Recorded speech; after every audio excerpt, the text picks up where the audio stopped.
Hello students, I hope आप सभी बढ़िया होंगे। आप सभी का स्वागत करता हूं AKTU B pharmacy first semester के इस लेक्चर में। यहां पर आप इस वीडियो में क्लियर करेंगे वो सभी पॉइंट जो आपके सिलेबस से संबंधित है फर्स्ट सेमेस्टर को लेकर। स्टूडेंट आप सभी लोग इस लेक्चर को बहुत ही ध्यान से देखें, बहुत ही अच्छे से समझें। अपने रिक्वायरमेंट्स को आप कमेंट में डालें। देखिए, जो भी क्लासेस चल रही हैं ये सभी क्लासेस का वीडियो तभी आएगा जब चैप्टर कंप्लीट हो जाएगा। जब आपका एक यूनिट कंप्लीट होगा उसके बाद ही डिस्क्रिप्शन में दिया गया जो न्यू टेलीग्राम चैनल है, देखिए इसके पहले आप हो सकता है कि वायरल बायोलॉजी के टेलीग्राम चैनल में रहे हों, जो लोग पहली बार वीडियो को देख रहे हैं तो जो इस वीडियो के डिस्क्रिप्शन में नया टेलीग्राम चैनल है उस पर आप एक बार क्लिक करके देख लें कि आप उसमें ज्वाइंड हैं। जो लोग उसमें ज्वाइन रहेंगे उन्हीं को नोट्स मिलेगा, क्योंकि वो जो पहले वाला टेलीग्राम चैनल था उसमें आप अपनी प्रिपरेशन के दौरान थे। उस समय पर क्या होता था कि आप अपने लिए एडमिशन और काउंसलिंग के रिगार्डिंग वहां पर खबरें प्राप्त करते थे। अब आपको आपका नोट्स हो और उसके साथ साथ नोट्स के साथ साथ आपके लिए जो वीडियोस भी होंगे लेक्चर के, उनके लिंक वगैरह, इंपॉर्टेंट क्वेश्चन, इंपॉर्टेंट डेट, तो ये सारी चीजें इस नए टेलीग्राम चैनल में आपको सेंड किया जाएगा। बाकी यूट्यूब चैनल यही रहेगा लेक्चर के लिए और हर चीज के लिए, तो इसके लिए तो आप बिल्कुल निश्चिंत रहिए। तो स्टार्ट करते हैं इस नए लेक्चर को और साथ में आपको पूरा एकदम अच्छे से सारा सिलेबस यहाँ पर कंप्लीट करवाया जाता है। स्टूडेंट्स, आई होप आप सभी बढ़िया होंगे। तो आज का ये लेक्चर यानी कि 7th लेक्चर होने वाला है आपका ये, और ये लेक्चर जो होगा आपका वो होगा टिश्यू के बारे में। अब तक जो भी बात थी आपने सेल को जान लिया, सेल के स्ट्रक्चर आप जान चुके हैं, एक सेल से दूसरी सेल कैसे बनती है जिसे हम सेल डिवीजन कहते हैं, इसके बारे में आप जान चुके हैं। बेसिक बातें जितनी भी थी जो सेल के बारे में जरूरी थी, जो आपको जानना जरूरी था, वो सब कुछ आप जान चुके हैं। अब बात आता है टिश्यू का। टिश्यू क्या है? आखिर बहुत सारी सेल्स मिलकर क्या बनाती हैं? टिश्यू को बनाती हैं, जिनकी कॉमन ओरिजिन है कहीं ना कहीं। तो ये चीज आप ऑलरेडी जानते हैं, लगातार आप पढ़ते हुए आ रहे हैं। ये तो 8th क्लास में भी आपने बायोलॉजी में पढ़ा होगा। खैर, ये मैं यही मानकर आपको पढ़ाता हूं कि आपको कुछ नहीं पता है। जीरो से हीरो तक बनाने का जो कार्य है वो वायरल बायोलॉजी और वहां के टीचर, वहां की पूरी टीम आपके लिए है। तो यही है चैनल जो सबसे विश्वसनीय है इस समय पर। यदि आप AKTU के लिए, बी फार्म के फर्स्ट सेमेस्टर के लिए, मैं तो वैसे तो ओवरऑल जितनी भी यूनिवर्सिटी है इंडिया की, क्योंकि सिलेबस तो सबका सेम है बी फार्मेसी का, तो सबके लिए है। तो चलिए देखते हैं। नोट्स आपको डिस्क्रिप्शन में दिए गए टेलीग्राम चैनल पर मिल जाएगा। नोट्स आपको कल मिल जाएगा निश्चित तौर पर। ये सेकंड लास्ट वीडियो होने वाला है, सेकंड लास्ट लेक्चर होने वाला है इस यूनिट का, ये मैं आपको बता दे रहा हूं। देखिए, टिश्यू जो है थोड़ा सा बड़ा है, तो पूरा टिश्यू एक ही लेक्चर में शायद खत्म ना हो सके। मैं अभी प्रयास करूंगा, लेकिन चीजें आपके समझ में आना जरूरी है, खत्म होना जरूरी नहीं है। ये मैं आपको क्लियर कर देना चाहता हूं। तो अपने दोस्तों में शेयर करिए वीडियो को ज्यादा से ज्यादा। और एक चीज और, अब देखिए लगातार जो भी बच्चे यूपी बोर्ड के थे, हिंदी मीडियम के थे, मुझे लगता है कि अब वो भी चीजों को समझने लगे होंगे, क्योंकि जैसा मैंने बताया है कि हर चीज मैं हिंदी में बताता हूं। कहीं ना कहीं CBSE, यूपी, इंग्लिश, हिंदी, ये कोई भेद नहीं है। हमारे लेक्चर में हर बच्चा समझ सकता है, क्योंकि नोट्स आपको देखिए AKTU में जो कॉपी आप लिखेंगे वो आपको इंग्लिश में ही लिखना होगा। चलिए देखते हैं। The tissue level of organisation क्या है? What is tissue? टिश्यू क्या है? A tissue is a group of cell. एक टिश्यू ग्रुप ऑफ सेल है जिसकी क्या होनी चाहिए? कॉमन एम्ब्रियोनिक ओरिजिन होनी चाहिए। क्लियर है? आप तो ये लगातार पढ़ते हो, बहुत सारे सेल ऑर्गेनल मिलकर क्या बनाते हैं? सेल बनाते हैं। सेल को हमने स्ट्रक्चरल और फंक्शनल यूनिट कहा लाइफ की, और उसके बाद बहुत सारी सेल मिलकर टिश्यू बनाएंगी, और उनकी एम्ब्रियोनिक ओरिजिन जो है वो कॉमन होनी चाहिए। ये भी मैं आपको क्लियर कर दे रहा हूं। शायद आप समझ चुके हैं कि टिश्यू आखिर है क्या। कोई आपसे पूछता है तो आप बता सकते हैं group of cells which have common embryonic origin. Clear? बहुत अच्छे से आप टिश्यू की डिफिनीशन क्लियर कर चुके हैं। चलिए आगे बढ़ते हैं, आगे की बातें जानते हैं। टिश्यू क्या है? Function together to carry out specialised activity. ये फंक्शन करते हैं एक साथ किसी भी स्पेशलाइज्ड एक्टिविटी के लिए। अब टिश्यू कितने तरह के हो सकते हैं? देखिए, टिश्यू हार्ड हो सकता है, सेमी सॉलिड हो सकता है, लिक्विड हो सकता है। यानी कि टिश्यू हार्ड हो सकता है। हार्ड टिश्यू क्या है? बोन, आपकी हड्डियां, वो भी एक टिश्यू है, और वो कैसी है? हार्ड है, बहुत ज्यादा हार्ड है। उसके साथ साथ सेमी सॉलिड, आपकी बॉडी में जो फैट है वो क्या है? सेमी सॉलिड है। वो सेमी सॉलिड है, ना तो वो सॉलिड है और ना ही वो लिक्विड है, क्योंकि लिक्विड होता तो फैट ना होता, और सॉलिड होता तो दबता ना। ये भी क्लियर है। तो जो आपके बॉडी का फैट है वो सेमी सॉलिड टिश्यू है। उसके साथ साथ लिक्विड, लिक्विड क्या है? आपके बॉडी का जो ब्लड है वह भी एक तरह का टिश्यू है, जिसे हम कनेक्टिव टिश्यू कहते हैं, जो कि एक आर्गन से दूसरे आर्गन के बीच में कनेक्शन का काम करता है, जोड़ने का काम करता है। आखिर आपके जितने भी बॉडी के आर्गन हैं वो किसके थ्रू जुड़े हुए हैं? कहीं ना कहीं वो ब्लड वेसल, यानी कि जिसमें ब्लड बहती है, उस पाइप के थ्रू जुड़े हुए हैं। सभी जितने भी आर्गन हैं वो कहीं ना कहीं ब्लड के थ्रू जुड़े हुए हैं। जो भी मटेरियल का एक्सचेंज होना होता है वो कहीं ना कहीं ब्लड के माध्यम से होता है। जो रेगुलेशन होता है बॉडी में क्या होना चाहिए, आपको भूख लगी, उसका एहसास कैसे हुआ? कि आपके स्टमक से जो इंपल्सेस थी वो कहाँ पे गई, वो आपके हाइपोथैलेमस में गई, आपके ब्रेन में गई। तो आपको भूख लगी, आपको महसूस हुआ, आपने खाना खाने की इच्छा व्यक्त की, अपनी मम्मी पापा या दुकान पे जाके खाते हैं या खुद ही बना लेते हैं, तो आपकी इच्छा हुई और अब आप भोजन करने वाले हैं। तो बस ये सारी चीजें किससे रेगुलेटेड है, ब्लड से। तो ब्लड जो है वो एक कनेक्टिव टिश्यू है, वो अभी एक लिक्विड फॉर्म में पाया जाता है। तो आपका जो टिश्यू है वो तीनों तरह से हो सकता है, सॉलिड भी हो सकता है, सेमी सॉलिड भी हो सकता है, मतलब एक तरीके से ना तो सॉलिड है और ना ही लिक्विड है, और उसके साथ साथ लिक्विड भी हो सकता है। क्लियर है स्टूडेंट? हिस्टोलॉजी में आते हैं हम लोग। Histology the science that deals with the study of tissue. Histology क्या है, आखिर हिस्टोलॉजी है क्या, ऐसे पूछ सकता है, 2 नंबर क्वेश्चन आ सकता है। तो हिस्टोलॉजी में आप लिखेंगे the science that deals the study of tissue, यानी कि टिश्यू की स्टडी करना ही क्या है, हिस्टोलॉजी है स्टूडेंट। पैथोलॉजिस्ट क्या करते हैं, जो पैथोलॉजिस्ट होते हैं specialised in laboratory studies of cells and tissues for diagnosis. ये क्या करते हैं, लेबोरेटरीज में स्टडी करते हैं जिससे टिश्यू का या सेल का डायग्नोसिस किया जा सके। क्लियर है स्टूडेंट? चलिए आगे बढ़ते हैं। बहुत अच्छे, आप लोग बहुत अच्छे से समझ चुके हैं चीजों को। अब आते हैं हम टिश्यू के टाइप पर। अभी तक हमने टिश्यू के बारे में जाना, टिश्यू किन किन रूपों में पाया जा सकता है उसके बारे में जाना। अब हम जानेंगे टिश्यू के टाइप्स, और ये टिश्यू आपके कितने टाइप के हो सकते हैं on the basis of location. कहीं ना कहीं ये लोकेशन और अपने फंक्शन के आधार पर है। अब ठीक है, अभी तक जो बात थी वो दिखने में कैसे है, आपको कैसे उसका फिजिकल अपीयरेंस हो रहा है, आपको लग कैसे रहा है, सॉलिड है, लिक्विड है, सेमी सॉलिड है, वो चीज थी अभी तक कि उनका फिजिकल अपीयरेंस क्या, देखने में टिश्यू कैसा है। अब जो टिश्यू की बात की जा रही है, देखने के साथ साथ उसके फंक्शन के आधार पर की जा रही है। उसके आधार पर टिश्यू को हम 4 टाइप्स में डिवाइड करते हैं। कौन से हैं वो 4 टाइप स्टूडेंट, बहुत अच्छे आप समझ चुके हैं। अपने दोस्तों में शेयर करिए इस वीडियो को, ज्यादा से ज्यादा लाइक करिए, क्योंकि आपके लाइक की बहुत ज्यादा जरूरत है। पूरी हमारी टीम वर्क कर रही है सिर्फ आपके लिए, कि आपको फ्री ऑफ कॉस्ट लेक्चर से लेकर नोट्स तक प्रोवाइड किया जा सके, क्योंकि आपका सेशन भी कहीं ना कहीं लेट हो रहा है। तो उसको मद्देनजर रखते हुए आपको सारी चीजें क्लियर की जा रही हैं। चलिए देखते हैं इपिथेलियल। पहला टाइप है आपके टिश्यू का इपिथेलियल। क्या है वो, इपिथेलियल क्या करता है, कवर्स बॉडी सरफेस। ये बॉडी सरफेस को कवर करता है lines, hello organs, body cavities, duct and forms gland. Student आप ध्यान दीजिएगा, जो इपिथेलियल होता है वो किसी भी ऑर्गन की बाहरी लेयर को भी कवर करता है, बॉडी के आउटर सरफेस को भी कवर करता है। अब इसमें 2 चीजें समझने वाली हैं। कभी कभी आपके मन में एक डाउट होता है कि इपिथेलियल है मतलब वो बाहर से होता है, मतलब फिजिकली जो बॉडी सरफेस को लाइन किया है उस वो तो लाइन कर ही रहा है। आपकी जो स्किन है वो तो इपिथेलियल टिश्यू से बनी हुई है, जो आपका बाहर का स्किन दिख रहा है आपको, जैसा आप बाहर से दिखते हैं वो इपिथेलियल टिश्यू है। लेकिन जो आर्गन अंदर भी हैं, जैसे स्टमक है, स्टमक के जो अंदर से जो बाहर की लाइनिंग है, मेरी बात समझिएगा, जहां पर जाके खाना पानी जहां जा रहा है, तो खाना पानी से जिस लेयर का सामना हो रहा है वो भी इपिथेलियल टिश्यू है। क्लियर है स्टूडेंट? आते हैं अगले टाइप पर, वो है connective tissue. Connective tissue student क्या करेगा, कनेक्टिव टिश्यू प्रोटेक्ट करेगा आपकी बॉडी को। ठीक है, अभी तक जो था उसने डक्ट को फॉर्म किया, बॉडी कैविटीज को फॉर्म किया, वो था इपिथेलियल, जो आपकी बॉडी सरफेस को कवर कर रहा था। अब है connective tissue.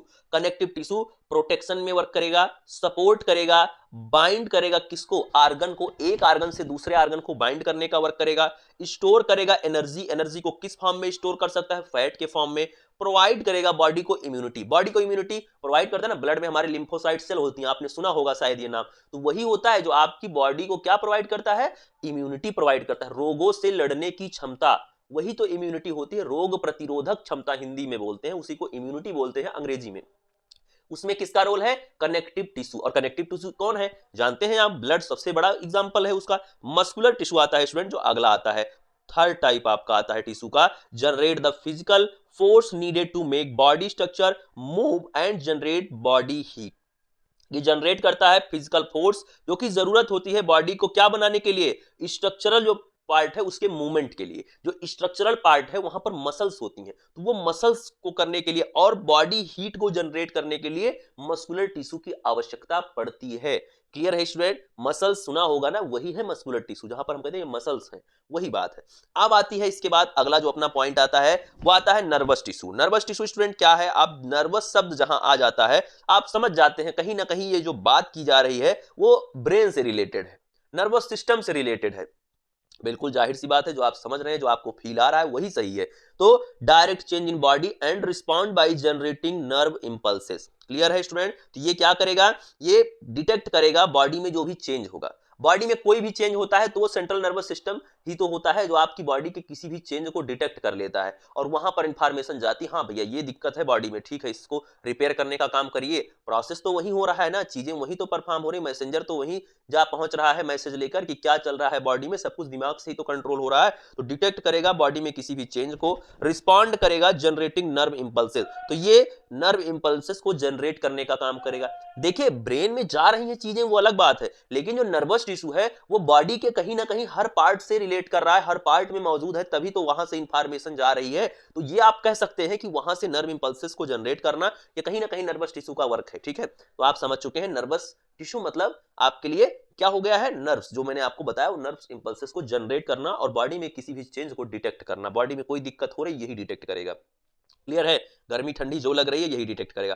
4 type of tissue ये आपने पढ़ लिए हैं। अब यहां पर आपको फिगर के माध्यम से भी टिश्यू का टाइप दिया गया है। नर्वस टिश्यू आप देख रहे हैं कि नर्वस टिश्यू कहां पाया जा रहा है, मैंने भी बताया ही कि वो आपके ब्रेन से रिलेटेड है, तो ब्रेन में, स्पाइनल कार्ड में और नर्व्स में आपका ये पाया जाएगा। मस्कुल, इसके बाद आता है मस्कुलर टिश्यू या मसल टिश्यू आप कह सकते हैं, वो आपके बॉडी के हर अलग अलग पार्ट में पाया जा सकता है। जो आपका मस्कुलर टिश्यू है वो 3 टाइप का है, एक है कार्डियक मसल, यानी कि जो हार्ट के मस्कुलर टिश्यू है उसे हम कार्डियक मसल बोलेंगे। जो कहीं कहीं पर स्मूथ मसल, जैसे आपका पेट जो है स्टमक वो स्मूथ होता है तो वहां पर स्मूथ मसल पाया जाता है मस्कुलर टाइप का ही टाइप है, ठीक है मस्कुलर टिश्यू ही उसका टाइप है। फिर आता है स्केलेटल मसल, जो स्केलेटल मसल है वो भी आपकी बॉडी के अलग अलग पार्ट में पाया जा रहा है, ठीक है, जैसे आपके हाथ में, आपके पैर में, यहां सब पे पाया जा रहा है। इपिथेलियल टिश्यू है, इपिथेलियल टिश्यू कहां पाया जाएगा, सबसे पहले तो आपकी स्किन सरफेस पे ही पाया जाएगा, सबसे बाहर जो ये स्किन आपको दिख रही है। उसके बाद जो अदर हालो आर्गन है या फिर जीआईटी ट्रैक्ट आर्गन है, जो भी आपके gastrointestinal, GI for gastrointestinal लिखा है ना, lining of GI tract organ, तो उसका मतलब क्या है कि जीआई ट्रैक्ट आर्गन मतलब gastrointestinal organ. Gastrointestinal organ मतलब आपका पेट, आपकी आंत, इस तरह से समझिए, यानी कि इंटेस्टाइन और स्टमक। तो आप समझ चुके हैं इपिथेलियल टिश्यू कहां कहां पाया जाएगा, बॉडी के बाहरी सरफेस में और आर्गन के किसी भी आर्गन के अंदर से, जो हालो आर्गन है उनके अंदर से। हालो आर्गन मतलब, हालो मतलब खाली स्पेस, पेट में खाली स्पेस होता है तभी तो खाना रहता है, आंत में खाली स्पेस रहता है इंटेस्टाइन में, तभी तो वहां चीजें रहती हैं, खाना जाता है उधर से पास होता है, आपका जो फूड मटेरियल आप खाते हैं, फूड या वाटर जो चीजें भी हैं वही चीज है। समझ चुके हैं आप सभी लोग। अब आते हैं कनेक्टिव टिश्यू। कनेक्टिव टिश्यू क्या क्या हो सकता है स्टूडेंट, कनेक्टिव टिश्यू का पहला ही एग्जांपल है आपका ब्लड। ब्लड के साथ साथ कनेक्टिव टिश्यू और कहां कहां पाया जाएगा, आपके बोन्स में, क्योंकि बोन भी कनेक्टिव टिश्यू है, वो भी कनेक्शन काज करता है एक आर्गन से दूसरे आर्गन के बीच में। टेंडांस होते हैं वो भी आपके कनेक्टिव टिश्यू के पार्ट हैं। उसके बाद फैट और अदर जो सॉफ्ट पैडिंग टिश्यूज हैं वो भी आपके कनेक्टिव टिश्यू में आते हैं। स्टूडेंट समझ चुके हैं, चारों टिश्यू का टाइप आपको मैंने फिगर के माध्यम से बॉडी में कहां कहां मौजूद है मैंने बता दिया है। ये नोट्स स्टूडेंट आपको मिलेगा, एग्जैक्टली यही मिलेगा। नोट्स में देखोगे ऐसा समझ जाओगे ना, जो बस मेरी बात को आप समझो सुनो, बाकी नोट्स आपको मिल जाएगा विद इन 24 आवर, ये नोट्स आपके पास होगा, और जिस दिन ये नोट्स आपके पास होगा उस दिन आपको पूरी यूनिट तैयार हो जाएगी। क्योंकि यदि आप लेक्चर सुनते रहेंगे, और लेक्चर एक बार में हो सकता है कुछ चीजें मिस हो, 2-3 बार सुनेंगे ना और क्लियरिटी आएगी, ये चीज आप समझ लीजिए। चलिए देखते हैं इपिथेलियल टिश्यू। देखिए मैं इसलिए आपको 2-3 बार सुनने के लिए बोल रहा हूं, आपके पास वक्त है, आपके पास बीफार्म एग्जाम की के लिए कहीं ना कहीं आप एंड सेमेस्टर एग्जाम की तैयारी कर रहे हैं, 3 महीने का वक्त कम से कम आपके पास है। अब इसमें क्या है कि वक्त है तो उसको अच्छे से भुनाइए, कहीं ना कहीं आप ले सकते हैं 2 बार 3 बार किसी भी लेक्चर को, और नोट्स को तो मैं दे ही दूंगा आपको डिस्क्रिप्शन में दिए गए टेलीग्राम ग्रुप में भी, और उसके साथ साथ इस डिस्क्रिप्शन के हर डिस्क्रिप्शन में आपको नोट्स का लिंक अपने आप अपीयर हो जाएगा कल तक। हर डिस्क्रिप्शन में किसी भी यूनिट के किसी भी एक वीडियो को उठाएंगे तो उस पूरी यूनिट का नोट्स उसके डिस्क्रिप्शन में होगा। चलिए देखते हैं इपिथेलियल टिश्यू स्टूडेंट क्या है। Epithelial tissue consist of cell arrange in continuous sheets in either single और मल्टीपल लेयर। इपिथेलियल टिश्यू जो है वो सेल जो है अरेंज होंगी कंटिन्यूअस शीट्स में, जो कि क्या सिंगल लेयर में भी हो सकता है, मल्टीपल लेयर में भी हो सकता है। Closely packed and held tightly together covering lining of body, ये क्लोजली पैक्ड होंगे, हेल्ड टाइटली टुगेदर, एक दूसरे से टाइटली बाउंड होंगे। क्लियर है भाई, स्किन अगर टाइटली बाउंड ना होती तब तो स्किन टूट के गिर न जाती है आपकी बॉडी इपिथेलियल टिश्यू से ही तो मिलकर स्किन आपकी बनी है। अगर टाइटली क्लोजली पैक्ड ना होता तो स्किन तो टूट के गिर जाती है, आप तेज से दौड़ते पता लगता है 1 किलो स्किन गिर गई। तो ऐसा ही है covering and lining of body, ये आपकी बॉडी को क्या कर रहा है, कवर कर रहा है, बॉडी की लाइनिंग के लिए जिम्मेदार है ना, मैंने आपको बताया बाहर से और अंदर से, किसी भी हालो आर्गन के अंदर से और बॉडी सरफेस के बाहर से। फ्री सरफेस, ये आपका इपिथेलियल टिश्यू फ्री सरफेस में पाया जाता है। फ्री सरफेस का मतलब जिसका सामना इन्वायरमेंट से हो उसे हम फ्री सरफेस कहते हैं। जैसे आपकी बॉडी की स्किन वो इन्वायरमेंट से कनेक्टेड है, फ्री है, उसको कोई रोकथाम नहीं है उसका। अंदर से आपका स्टमक है, इंटेस्टाइन है, यूसोफेगस है, कोई भी फूड पाइप है, तो वो भी कहीं ना कहीं उसका सामना किससे हो रहा है, जो आप बाहर से खा रहे हैं चीजें, तो उसका सामना किसी भी चीज से हो जा रहा है, तो वो फ्री सरफेस है। उसके बाद थ्री मेजर फंक्शन क्या है एपिथेलियल टिश्यू के? थ्री मेजर फंक्शन हम जानते हैं। ये सेलेक्टिव बैरियर होता है जो कि रेगुलेट करता है मूवमेंट ऑफ मटेरियल को in the body and out of body. ये सेलेक्टिवली बैरियर है, मतलब इसे किस चीज को अंदर भेजना है, किस चीज को बाहर रखना है, जिसके लिए ये रिस्पॉन्सिबल है। ये आपका जो इपिथेलियल टिश्यू है, बॉडी में क्या चीज, कौन से मटेरियल का मूवमेंट अंदर बाहर करवाना है। आखिर होता नहीं है, आपके इंटेस्टाइन में आपके फूड का एब्जॉर्प्शन होता है, जो आप खाते हैं सब एब्जॉर्प्शन कहां होता है, आपकी छोटी आंत में। आप जानते होंगे मैक्सिमम एब्जॉर्प्शन होता है प्रोटीन वगैरह का। तो जब वहां पर चीजें एब्जॉर्ब होंगी तो क्या एब्जॉर्ब होना चाहिए, क्या एब्जॉर्ब नहीं होना चाहिए, ये इपिथेलियल टिश्यू ही तो डिसाइड करेगा, क्योंकि उनकी भी आउटर कवरिंग किससे बनी हुई है, इपिथेलियल टिश्यू से। ऐसा तो होता नहीं है कि आप नहा रहे हो और नहाते टाइम जो है 4 लोटा पानी शरीर के अंदर चला गया है। कभी ऐसा होता है शरीर के बाहर जो आप पानी ऊपर से नहाते हैं वो कभी आपके शरीर के अंदर जाता है, पता लगा नहा रहे हैं, साबुन लगाए, साबुन चला गया शरीर के अंदर? तो ऐसा नहीं होता है। क्यों? क्योंकि इपिथेलियल टिश्यू की लाइनिंग है आपके शरीर के ऊपर और वही परमिट करती है कि क्या अंदर बाहर होगा। क्लियर है स्टूडेंट? बहुत अच्छे से आप समझ चुके हैं। आई होप इससे बेस्ट लेक्चर नहीं हो सकता है, इससे बेस्ट तरीके से समझाया भी नहीं जा सकता है, जो मेरी उम्मीद है। बाकी ये कमेंट सेक्शन आपके लिए है जिसमें आप अपनी रिक्वायरमेंट्स को डाल सकते हैं। इस लेक्चर में कोई भी कमी आपको लग रही तो कमेंट सेक्शन आपके लिए है, आप उसमें लिख सकते हैं। Secretory surface that release product on to the free surface, जो आपकी सिक्रेटरी सरफेस होगी जो कि रिलीज करेगी प्रोडक्ट को कहां पर, सरफेस के ऊपर, फ्री सरफेस के ऊपर। ये भी आपकी किससे बनी हुई है, ये भी किसका फंक्शन है, आपकी एपिथेलियल टिश्यू का। Protective surface against the environment, कहीं ना कहीं ये एज अ प्रोटेक्टिव सरफेस भी वर्क कर रही है इन्वायरमेंट के केस में, कि इन्वायरमेंट का टेम्परेचर है 50 डिग्री सेल्सियस, कभी कभी गर्मियों में हो जाता है 40, 45, 50 पहुंच जाता है। उस समय यही तो एक सरफेस है जो आपकी बॉडी का टेम्परेचर कांस्टेंट रखी हुई है। आपकी बॉडी का टेम्परेचर नहीं बढ़ता है, और अगर बढ़ जाता है 1-2 डिग्री तो वही बुखार हो जाता है आपको।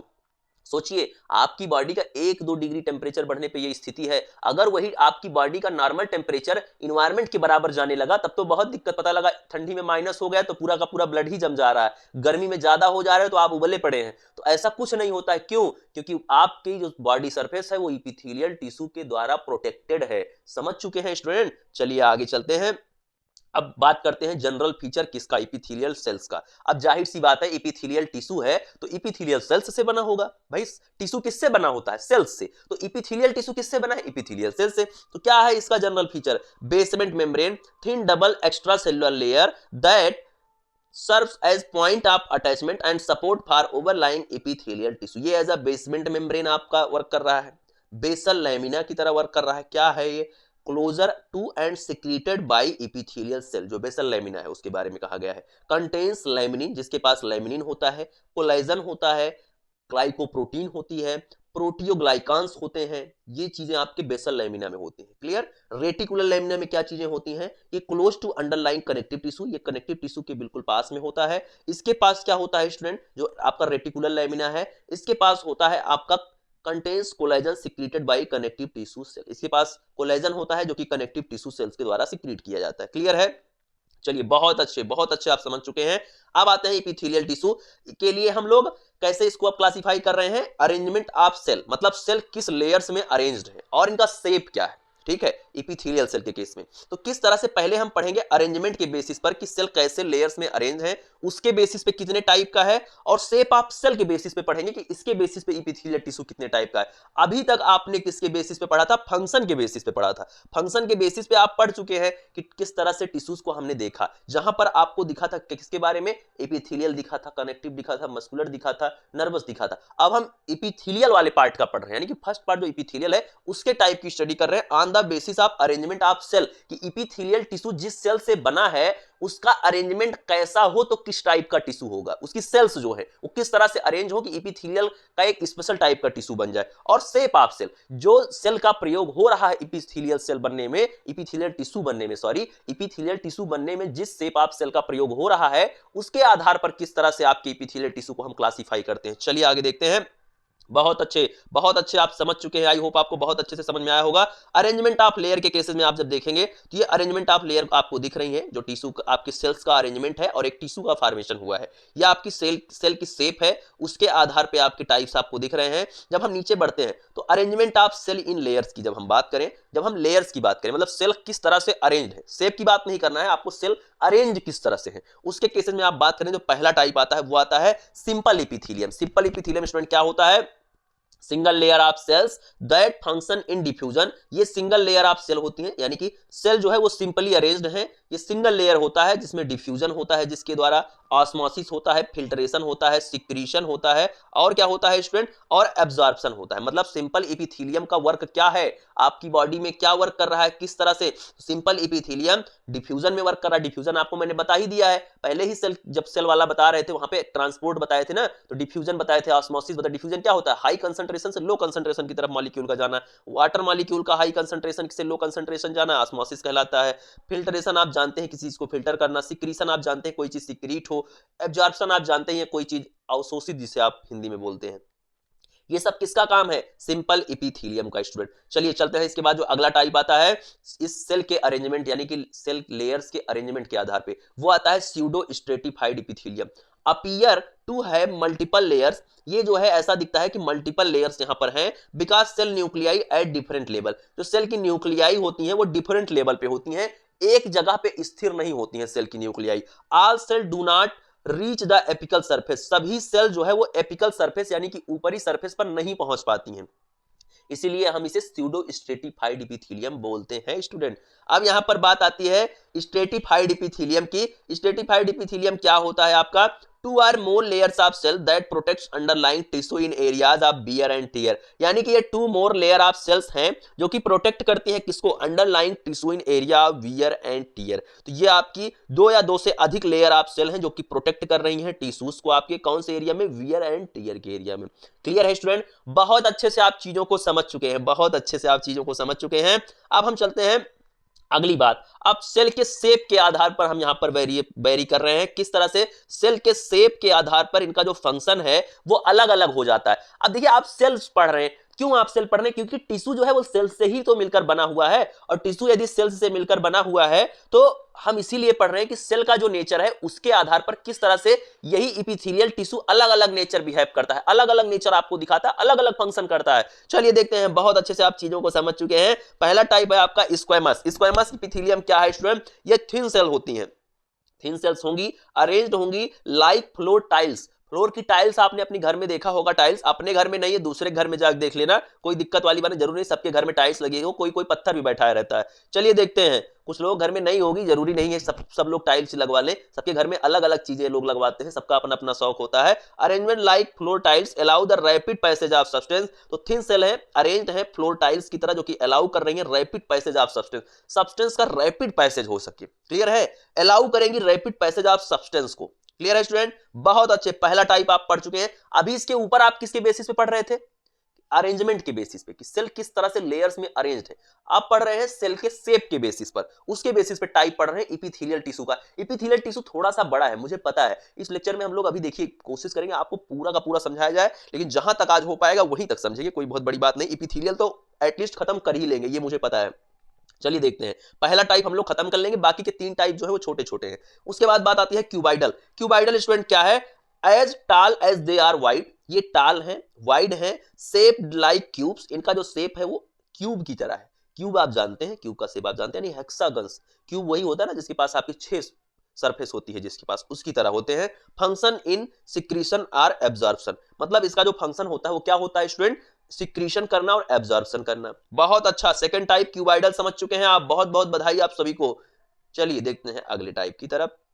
अगला जो आपका टाइप है स्टूडेंट वो आता है कॉलमनर। कॉलमनर की तरफ हम लोग चलते हैं। स्ट्रेटिफाइड इपिथेलियम के बाद आप लोग यहां पर स्क्वैमस समझ चुके हैं। स्क्वैमस जो है आपके सेल के बेसिस पे, स्ट्रेटिफाइड तो आपका सेल लेयर्स के बेसिस पे था, इसमें जो है आपका सेल के बेसिस पे आप क्यूबाइडल समझ चुके हैं। अब आते हैं हम कॉलमनर की तरफ। कॉलमनर क्या है student? Much taller than they are wide like column, मतलब ये बहुत टालर होते हैं, बहुत ज्यादा वाइड होते हैं कॉलमनर की तरह ही। तो यहाँ पर कॉलम की तरह, कॉलम आप समझते हैं ना, कॉलम किस तरह से होता है, एक कॉलम ऐसे ऐसे ऐसे, इसे हम कॉलम बोलते हैं ना, तो कॉलम की तरह क्या है, बहुत ही टाल होते हैं। मे हैव सीलिया और माइक्रोबिलाई, इसके पास सीलिया या माइक्रोबिलाई हो सकते हैं। सीलिया और माइक्रोबिलाई जो होते हैं वो कैसे होते हैं स्टूडेंट, कॉलमनर होते हैं, जो कि बहुत ज्यादा टालर होते हैं ना। आप जानते हैं सीलिया बिलाई क्या होता है, देखिए स्टूडेंट, सीलिया और माइक्रोबिलाई, सीलिया आपके पाया जाता है कहीं ना कहीं आपके बिंड पाइप में, जो कि आप म्यूकस वगैरह निकालते हैं, जो आप खांसते वांसते हैं तो आप म्यूकस नहीं निकालते हैं, जो आपका कफ वगैरह होता है, डस्ट पार्टिकल होते हैं, आप उसे निकालते हैं किसकी मदद से, सीलिया की मदद से। माइक्रोबिलाई है उसी तरीके से, ये भी एक स्ट्रक्चर है। तो ये सारी स्ट्रक्चर है जो कि सेल के सरफेस पे इपिथेलियल से, सेल से ही क्या है,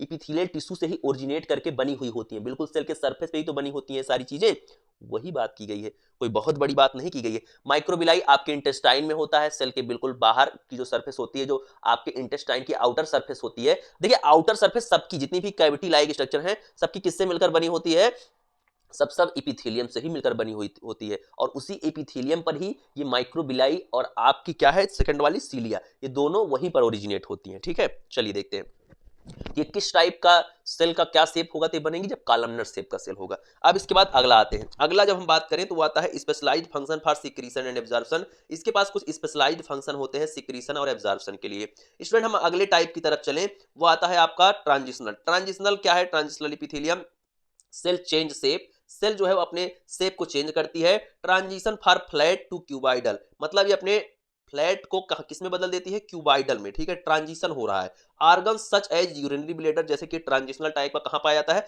जैसे कि यूरिनरी ब्लेडर में। यूरिनरी ब्लेडर में क्यों सेल जो है वो अपने शेप को चेंज कर रही है फ्लैट से क्यूबाइडल, क्योंकि आपको पता होना चाहिए कि यूरिनरी ब्लेडर इतना ज्यादा फ्लेक्सिबल है, उसमें बहुत ज्यादा यूरिन आ जाती है। आपने कभी जल्दी किसी का यूरिनरी ब्लेडर फेल मतलब फटते हुए नहीं सुना होगा, मतलब यूरेथ्रा फट जाएगा और कोई लाइनिंग फट जाएगी, जो भी है, मतलब पाइपें फट जाती हैं, बट ब्लेडर जल्दी नहीं फटता है। क्यों, क्योंकि वो बहुत ज्यादा फ्लेक्सिबल होता है, उसमें यूरिन जितनी स्टोर होगी वो अपने शेप को बढ़ाता जाएगा बढ़ाता जाएगा बढ़ाता जाएगा, इसीलिए आप बहुत देर तक देखिए बर्दाश्त कर लेते हैं, यूरिन नहीं पास हो रही। खैर ये बहुत ज्यादा डिस्कस करने वाली बात नहीं है, लेकिन ये ह्यूमन, हम लोग ह्यूमन, एज अ ह्यूमन चीजों को बहुत देर तक बर्दाश्त, कॉन्शियसनेस होती है, चीजों को बर्दाश्त कर ही लेते हैं कहीं ना कहीं। कभी कभी ऐसी किसी जगह पे आप फंस गए जहां पर अब नहीं मिल रहा है भैया टॉयलेट वायलेट, तो आप बहुत ज्यादा बर्दाश्त उस समय करना होता है, वो सिचुएशन बड़ी पैनिक होती है, और उसके बाद वाली जो सिचुएशन होती है उससे ज्यादा आनंददायक होती है, लगता है बस अभी स्वर्ग मिल गया है। चलिए देखते हैं, बहुत अच्छे से आप चीजों को समझ चुके हैं। ये क्या करेगा, stretch to larger size and collapse to small, stretch करेगा और लार्जर साइज से, और कोलैप्स हो जाएगा स्मॉल साइज में। अब यहां पर आगे हम बात करते हैं, इसके बाद स्टूडेंट जो बात आती है वो है आपके लिए simple epithelium. Simple epithelium student क्या है, सिंपल इपिथेलियम को हम यहां पर अब कुछ अलग अलग टाइप से बांट रहे हैं। अब देखिए यही तो है कि इपिथेलियम थोड़ा बड़ा हो जाता है, मैं आपको बता दे रहा हूं, लिखते टाइम में मैं सब कुछ समझा दे रहा हूँ जो सिलेबस में है। लिखते टाइम आपको अपने हिसाब से अपने लिए किस तरह से लिखना है कॉपी को, ये थोड़ा सा आपको भी डिसाइड करना होगा। आगे कॉपी कैसे लिखी जाती है जब मैं पढ़ा दूंगा, मैं समझा भी दूंगा किस तरह से चूज करना होता है, कौन से क्वेश्चन को कितने पेज में लिखे, ये सब आगे डिस्कस होगा, अभी मत परेशान होइए, अभी आप सब कुछ पढ़िए, सब कुछ जानिए, सब कुछ याद करिए। चलिए, सिंपल स्क्वेमस इपिथेलियम, पहला simple epithelium, simple cuboidal epithelium, simple columnar epithelium जिसे हम नॉन सीलिएटेड या सीलिएटेड भी बोल सकते हैं, स्यूडो स्ट्रेटिफाइड कॉलमनर इपिथेलियम जिसे हम नॉन सीलिएटेड या सीलिएटेड, इसमें भी टाइप आपका आता है। तो ये है आपका सिंपल इपिथेलियम का। सिंपल स्क्वेमस इपिथेलियम स्टूडेंट क्या है, इसका शेप आपको दिख रहा है, इस तरह से होता है सिंपल स्क्वेमस इपिथेलियम।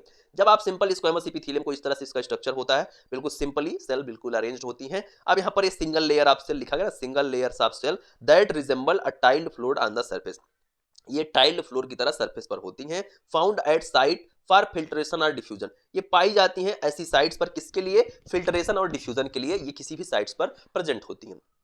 चलिए आगे चलते हैं स्टूडेंट, सिंपल क्यूबाइडल, शेप आपको दिख रहा है क्यूब शेप का इसका है सिंपल क्यूबाइडल। यहाँ पर बेसमेंट मेम्ब्रेन है और बेसमेंट मेम्ब्रेन के ऊपर इस तरह से ये प्लेस्ड होती हैं, ये भी आपको दिख रहा है बहुत अच्छे से, इसके नीचे ही बिल्कुल कनेक्टिव टिश्यू होता है। Clear student, it consist of a single layer of cube shaped cell, ये अब क्यूब शेप्ड की सेल है इसीलिए तो इनका नाम क्यूबाइडल है। अरेंज्ड होंगी बेसमेंट मेम्ब्रेन पे। लोकेशन इसका क्या होगा student, leaning of kidney tubule, ये किडनी ट्यूब्यूल्स में पाई जाएंगी, जो किडनी की आपकी ट्यूब्यूल्स हैं जहां से ब्लड फिल्टर हो रहा है वहां पर प्रेजेंट है। उसके बाद आपका पैनक्रियाज में प्रेजेंट है, कवरिंग ऑफ ओवरी में प्रेजेंट है। ठीक है, इसका लोकेशन है बॉडी के किस किस पार्ट में ये पाई जा रही। आते हैं फंक्शन की तरफ, जब फंक्शन की हम बात करें तो इसका फंक्शन है सिक्रीशन करना, ट्रांसपोर्टेशन करना, फिल्टरेशन करना, किसी चीज को सिक्रीट करना, किसी चीज को ट्रांसपोर्ट करना एक बॉडी ऑर्गन से दूसरे बॉडी ऑर्गन के पास, उसके बाद फिल्टर करना चीजों को, यही है। उसके बाद जो अगला टाइप आपका आता है सिंपल इपिथेलियम का, वो है आपका सिंपल कॉलमनर इपिथेलियम। स्ट्रक्चर आपको दिख रही है स्टूडेंट बहुत अच्छे से कि सिंपल क्यूबाइडल इपिथेलियम, आपका सिंपल कॉलमनर इपिथेलियम किस तरह से होता है आपका, ये आपका कॉलम शेप्ड है, ठीक है। ये यहाँ पर थोड़ा सा गलत ये वाला वर्ड आ गया है, ये सिंपल कॉलमनर है, सिंपल क्यूबाइडल नहीं है, क्लियर। ये आप सिंपल क्यूबाइडल ऊपर पढ़ चुके हैं, ये है सिंपल कॉलमनर। फिगर के ऊपर जो लिखा गया है वो गलत लिखा गया है, लेकिन यहाँ पर सही सही लिखा गया है, यही थोड़ा सा हो गया है मामला। तो इसको मैं हटवा दूंगा नोट्स आपको जब कल दूंगा, तो कोई दिक्कत वाली बात नहीं, आप सिंपल कॉलमनर पढ़ रहे हैं। तो कॉलम शेप्ड आपको दिख रहा है ना, कॉलम मतलब क्या होता है, आपने बचपन में कॉलम खींचा होगा पहाड़ा लिखने के लिए। कभी कभी हमारे पास वो वाली कॉपी जब नहीं होती थी तो क्या होता था, टीचर कहता था आप एक एक लाइन खींचिए, कॉलम खींचिए। अभी भी आप अपने कॉलेज वगैरह में, अपने क्लासेस वगैरह में करते हैं ना, टीचर कहता है जैसे जब किसी चीज का डिफरेंस लिखना हो, डिफरेंस बिटवीन फलाना एंड फलानी, उस समय पर आप क्या करते हैं, एक कॉलम खींचते हैं और कॉलम के एक साइड एक चीज को लिखते हैं, कॉलम के एक साइड को एक चीज। वही तो है एक कॉलम शेप्ड बनाया हुआ आपको स्ट्रक्चर दिख रहा है। बहुत अच्छा आप समझ चुके हैं, बहुत अच्छे स्टूडेंट। आपके इस साथ के लिए कहीं ना कहीं मैं अच्छा पढ़ा रहा हूं, लेकिन आपको इस लेक्चर को फैलाना है, आपको साथ देना है, जिससे अच्छी चीजें ज्यादा से ज्यादा स्टूडेंट तक पहुंच सके। चलिए देखते हैं। It consist of a single layer of rectangular shaped cell arranged on basement membrane. Clear है स्टूडेंट, ये single layer of rectangular shaped cell हैं जो कि अरेंज होती हैं बेसमेंट मेम्ब्रेन में। ये लाइन करेंगे किसको, इंटायर डाइजेस्टिव ट्रैक्ट को, रिप्रोडक्टिव सिस्टम को, आई और ईयर्स को। इनका फंक्शन क्या है, प्रोटेक्शन, सिक्रीशन और एब्जॉर्प्शन। क्लियर है स्टूडेंट, क्लियर है, बहुत अच्छे। कॉलमनर इपिथेलियम पढ़ चुके हैं आप। चलिए आगे देखते हैं स्ट्रेटिफाइड इपिथेलियम। इसके बाद का जो इपिथेलियम का आपका टाइप है वो क्या है, it is made up of multiple layer of cell. इसमें मल्टीपल लेयर ऑफ सेल होंगी जो कि फर्दर डिवाइडेड होंगी इनटू सब कैटेगरीज। अब स्ट्रेटिफाइड के हम टाइप पढ़ रहे हैं, ठीक है। अभी तक आपने सिंपल इपिथेलियम के टाइप पढ़े थे, अब आप स्ट्रेटिफाइड के टाइप पढ़ रहे हैं। तो स्ट्रेटिफाइड भी आपका किस तरह से है, 3 टाइप का ये भी है, जैसे वो 3 टाइप का था वैसे ही ये भी 3 टाइप का है। मतलब आपने सिंपल इपिथेलियम का 3 टाइप पढ़ा, इसका भी आप 3 टाइप पढ़ रहे हैं, कोई बहुत बड़ी बात थोड़ी है। सिंपल इपिथेलियम का 3 टाइप, स्ट्रेटिफाइड इपिथेलियम का 3 टाइप, इसमें भी वही क्यूबाइडल, स्क्वेमस, कॉलमनर इसमें भी है आपका। तो क्यूबाइडल आपको क्या दिख रहा है, क्यूबाइडल में क्यूब शेप्ड सेल है। It is made up of 2 और more layer of cube shaped cell. इसमें 2 या 2 से अधिक लेयर किसकी होंगी, क्यूब शेप्ड सेल की होंगी, जो कि बेसमेंट मेम्ब्रेन के ऊपर होंगी, जाहिर सी बात है। उसके बाद लोकेशन इसका स्टूडेंट क्या हो जाएगा, लाइनिंग ऑफ स्वेट ग्लैंड, जहां से आपका स्वेट निकलता है, स्वेट मतलब समझे ना, पसीना, पसीने वाली ग्लैंड, वहां पर मेल यूरेथ्रा में, यूटेरस में और एनस में इसकी लोकेशन है। फंक्शन क्या है student, protection, secretion, absorption. Maximum आप जो देख रहे हैं, जितनी भी आप टिश्यू देख रहे हैं, उनमें प्रोटेक्शन, सिक्रीशन, एब्जॉर्प्शन ये कहीं ना कहीं फंक्शन में आपको कॉमन दिख जाता है। स्टूडेंट याद करने का तरीका यही है, जिनके भी कॉमन फंक्शन है उनको एक पेज में एक साइड लिख के आप याद कर लीजिए, एक का फंक्शन याद करेंगे सबका याद हो जाएगा। चलिए देखते हैं, बहुत अच्छे आप समझ चुके हैं। अब आता है स्ट्रेटिफाइड स्क्वेमस इपिथेलियम। इस तरह से आपको स्ट्रक्चर दिख रही है, flattened squamous at apical surface, basement membrane, connective tissue, सब कुछ आपको दिख रहा है। अब यहाँ पर इसके बारे में कुछ चीजें लिखी गई हैं। It is made up of multiple layer of flattened cell. अब इसमें आप देख रहे हैं ना, ये फ्लैटेंड सेल है, ये सेट फ्लैट हो गई, पिचक गई है, बिल्कुल फ्लैट। फ्लैट मतलब क्या होता है समझते हैं आप ना, किसी चीज का फ्लैट हो जाना, कोई चीज गोल है उसको दबा दीजिए, किसी चीज कंप्रेस कर दिए वो फ्लैट हो जाएगी, मतलब बिल्कुल एकदम सीधे सीधे हो जाए। तो कहीं ना कहीं आपको फ्लैट सेल दिख रही है, तो यही तो है। चलिए देखते हैं। It is made up of multiple layer of flattened cell. Location क्या है, स्किन में। स्किन में फ्लैट सेल ज्यादा पाई जाती है, क्यों पाई जाती है, क्योंकि स्किन आपकी बाहर से किस तरह से दिख रही है, चिकनी दिख रही है। और अगर सेल गोल मटोल पाई जाती तो स्किन खुरदरी ना होती आपकी, यही चीज है। इसीलिए स्किन में, माउथ में, थ्रॉट में, वेजाइना में, यहाँ सब जगह पे क्या पाया जा रहा है, आपका लोकेशन जो है इसका, इस सेल का, आपका सेल क्या, टिश्यू, इस टाइप का जो टिश्यू है। तो आखिर देखिए, सेल बोलूं या टिश्यू आप समझ जाया करिए, ये बहुत सारी सेल्स से मिलाकर ही तो टिश्यू बना हुआ है। तो ये सब इसकी लोकेशन है कि स्किन में, माउथ में, थ्रॉट में और वेजाइना में पाया जा रहा है। फंक्शन क्या है स्टूडेंट, फंक्शन इस एपिथेलियल का आपका, इसका जो फंक्शन है वो protection, keratin makes skin waterproof. इसका काम है प्रोटेक्शन, और इसमें जो केराटिन है वो क्या बना रहा है, स्किन को वाटरप्रूफ बनाता है। इसीलिए स्किन के अंदर पानी नहीं जा पाता है, क्योंकि स्किन में क्या पाया जाता है, केराटिन पाया जाता है। क्लियर है स्टूडेंट। चलिए अगले टाइप की तरफ हम चलते हैं, स्ट्रेटिफाइड कॉलमनर इपिथेलियम। यहाँ पर आपको कॉलम शेप्ड सेल दिख ही रही हैं। It is made up of several layers of rectangular shape cell. इसमें रेक्टेंगुलर शेप सेल जाहिर सी बात है होंगी। लोकेशन इसका होगा म्यूकस मेम्ब्रेन और लाइनिंग ऑफ आईलिड। आईलिड में होगा आपका, लाइनिंग ऑफ आईलिड में, और म्यूकस मेम्ब्रेन में होगा। क्लियर है स्टूडेंट, बहुत अच्छे आप समझ चुके हैं। यहां तक आपने खत्म कर लिया है किसके बारे में, यहां तक आप खत्म कर चुके हैं अपने इपिथेलियल टिश्यू के बारे में। नेक्स्ट लेक्चर में हम लोग पढ़ेंगे मस्कुलर टिश्यू, ठीक है। आज का लेक्चर हम सोच रहे हैं यहीं तक रखें, बहुत ज्यादा लंबा यदि हो जाएगा तो आप चीजों को भूलने लग जाएंगे। यहां तक रखेंगे, अगले लेक्चर में पूरे यूनिट को हम समाप्त कर देंगे। ये आप समझ लीजिए। इसके बाद आपका मस्कुलर टिश्यू ही है। मस्कुलर टिश्यू के बाद आपका कनेक्टिव टिश्यू होगा, नर्वस टिश्यू होगा। ये नर्वस टिश्यू थर्ड पॉइंट आ गया, फिर कनेक्टिव टिश्यू है। आज यहीं तक रखते हैं। ये लेक्चर किसके बारे में था? टिश्यू एंड इट्स टाइप, और टाइप्स में हमने पूरा इपिथेलियल टिश्यू पढ़ लिया है। लेक्चर को आप एक बार से 2 बार तक देख सकते हैं, जिससे आपको चीजें और अच्छे से क्लियर हो। नोट्स आपको विद इन 24 आवर डिस्क्रिप्शन में दिए गए टेलीग्राम ग्रुप में मिल जाएगा। परेशान मत होइए, किसी भी तरह से आपको परेशान होने की आवश्यकता नहीं है।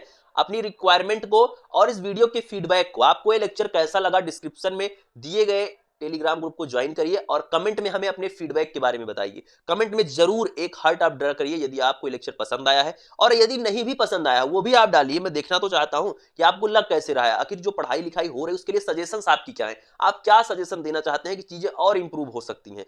जुड़ जाइए, चैनल को सब्सक्राइब करके अपने दोस्तों में शेयर कर दिए, और एक लाइक तो बनता ही बनता है। आई होप ये लेक्चर आपको पसंद आया होगा और आपने बहुत अच्छे से चीज़ों को समझा होगा। तो जुड़े रहिए इस चैनल को सब्सक्राइब करके। मिलते हैं आप सभी से नेक्स्ट लेक्चर में कुछ नई खबरों के साथ। यदि आप AKTU के छात्र हैं तो वहाँ पर आपको इसी चैनल पर सारी खबरें भी सेंड की जाती रहती हैं इसी चैनल पर, तो चैनल को तुरंत आप सब्सक्राइब कर लीजिए। मिलते हैं नेक्स्ट लेक्चर में। Thank you, love you all, नमस्कार।